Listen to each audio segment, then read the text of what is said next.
Dr. Montessori was one of the pioneers in putting sensory play into practice. She described the child as a sensorial explorer. The more the number of senses involved, the better the child learns. When you think of a favorite thing, a place, or an incident, don't you remember the smell or the sight or the sounds associated with it? It is because the brain has used those senses to store the information. The neurons or the brain cells in our brain act as the receptors of information. Sensory play builds connections between these neurons called synapses and helps the child to store more information and carry out more complex tasks. It helps in enhancing memory. The critical period for these connections to be made falls mostly in the early years, which is why sensory play is very important for a child. It also aids in language development and building cognitive and social skills.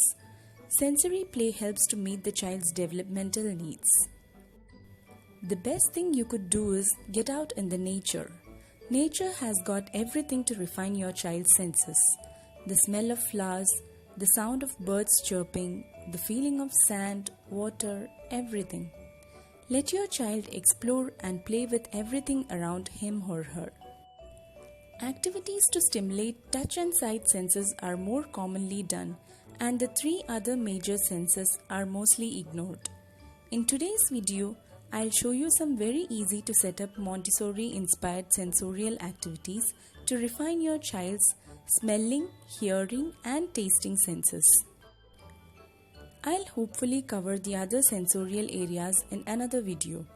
These activities help children classify their surroundings depending on their senses and provide the basis for organized intelligence.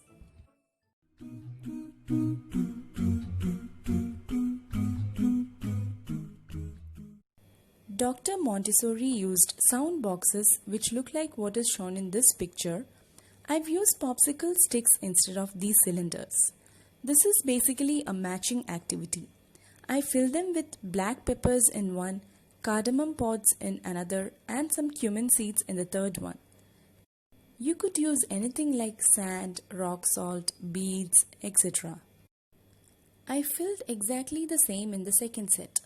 I then taped them all on the top so that they don't fall off when he shakes.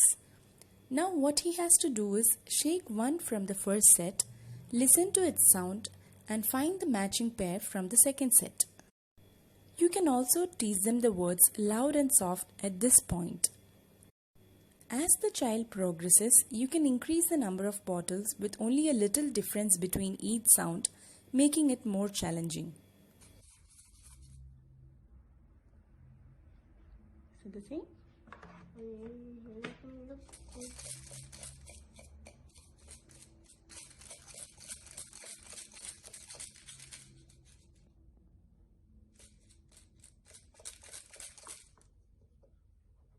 No? Okay. The last one.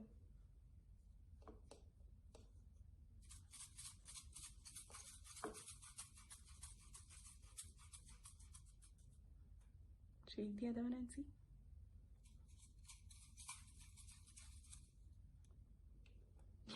Okay.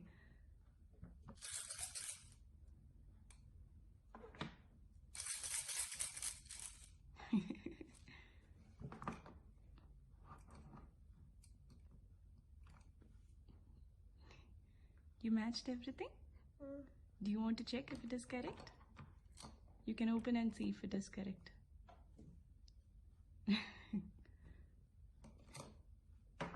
You can open the tapes and see if it is correct.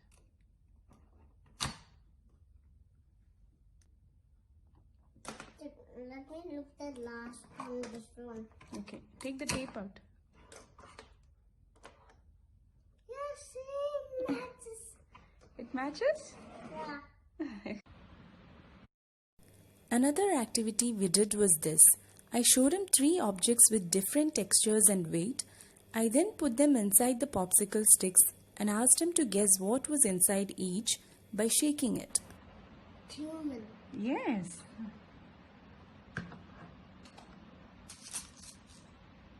Pepper.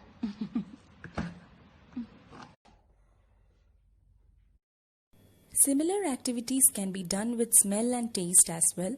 For smell, I use lemon juice, lemongrass oil and cinnamon water. You can use anything with distinguishable smell like vanilla, mint or a set of essential oils. You can then ask the child to match them. You can also blindfold the child for better smell recognition.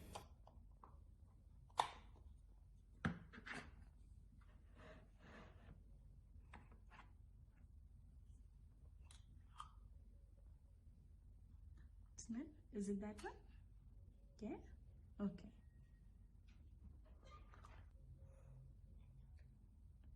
Yeah?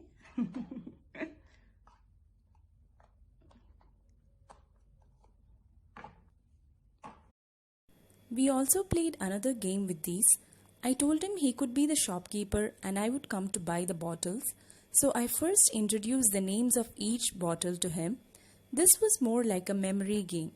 He had to keep all the smells in his memory so that he could give me the correct one. Sorry? Yeah?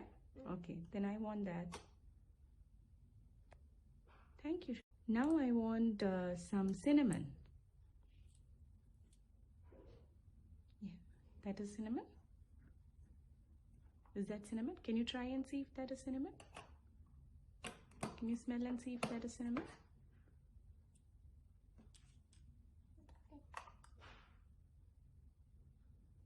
It's not cinnamon? No.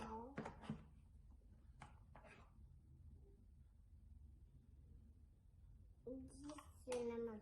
Okay. Thank you, Mr. Arman. Here, my coins. My money. I'll take from there. Bye. Bye. For taste, we use salt and sugar solutions and lemon juice. We did the matching game again. You can also introduce the words sour, salty, sweet, bitter, etc. at this point. It's salty. It's very salty? Okay.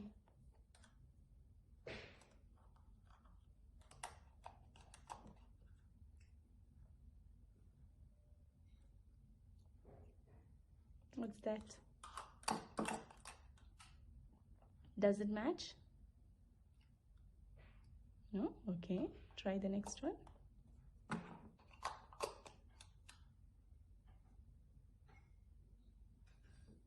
No? Okay. The last one. This one.